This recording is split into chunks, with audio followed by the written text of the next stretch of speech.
అందరికీ నమస్తే. నేను రవికుమార్ కావలి, మీ బిత్తిరి సత్తి. అయితే ఈ మధ్యన ఒక వీడియో వైరల్ చేస్తున్నారు. సో అందులో వాస్తవం ఏమీ లేదు.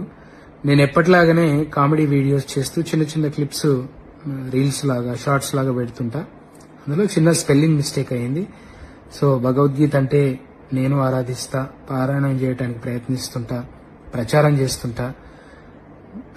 నా అభిమానులు, శ్రేయోభిలాషులు, నన్ను ప్రేమించేటోళ్ళు, నా బంధుమిత్రులు నిజంగా అది కించపరిచినట్టు అనిపిస్తే తప్పకుండా క్షమించమని అడుగుతున్నా. కానీ ఉద్దేశపూర్వకంగా చేస్తే మాత్రం అది ఎదుర్కొంటా ఖచ్చితంగా. ఇంకా వాళ్ళు మనం ఎన్ని రోజులు చేసినా 15 ఏళ్ల నుంచి చేస్తున్నప్పుడు ఎలా మన మీద అట్లాంటివి వైరల్ చేయబుద్దయిందో ఇక వాళ్ళకి విఘ్నతకే వదిలేస్తున్నా. Thank you. ఎప్పుడూ మిమ్మల్ని నవ్వించడానికి, మిమ్మల్ని హ్యాపీగా ఉంచడానికి నేను వీడియోలు తీస్తుంటాను. Thank you so much.